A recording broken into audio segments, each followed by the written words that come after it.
you were the lawyer for John Mack, Yeah. who's the head of the Harvard Psychiatry Department and childhood friend of Bud Hopkins. Towards the end of his career, he started to take very seriously these experiencers, people who would experience abductions or alien contact, and often it would come out in hypnotic regression or through holotropic breathwork, which was one of his favorite kind of modalities. That was.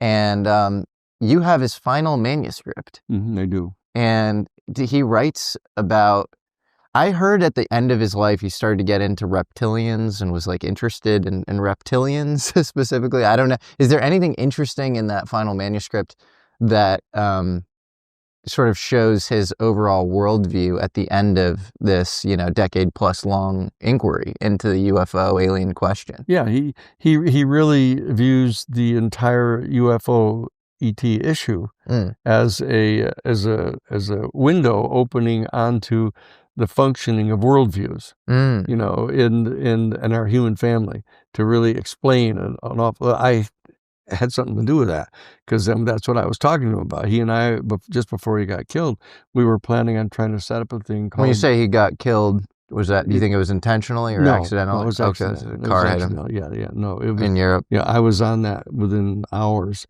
after it happened. So sad. We dug it out and knew who the guy was. The guy's still in prison that ran him down. He was just drunk. So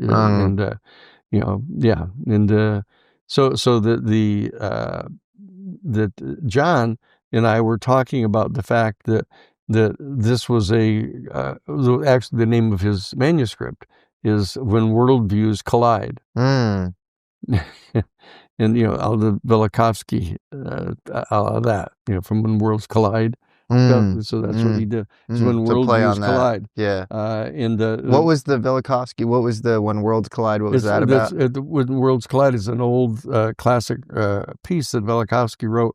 It's the theory that the asteroid belt is another planet that was here in our solar system, and it collided with the moon or something. I just remember it, and believes that that's it blew right. It's up. like the Kuiper belt or something. The whole asteroid belt is really that planet all blown up into shrapnel, basically, all through the asteroid belt. And so Mack was saying when worldviews collide, like the kind of Western materialist reductionist worldview and this worldview, animistic worldview or something, one that encapsulated life beyond humans. If you want to shatter the Western mental structures, the Western mind, so to speak, which is now permeating the whole earth in its materialist, dualistic philosophy, the way you do it is you take something that's supposed to be in the spirit world, because even in the West we can make allowance for the spirit world, and we can study it through mythology, through religion,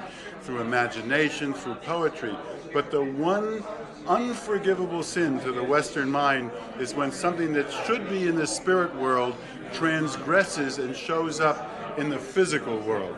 That traffic is the cardinal sin for the Western mind. So it has great power to shatter the belief structure of the Western mind when that occurs. And that's precisely what's occurring in this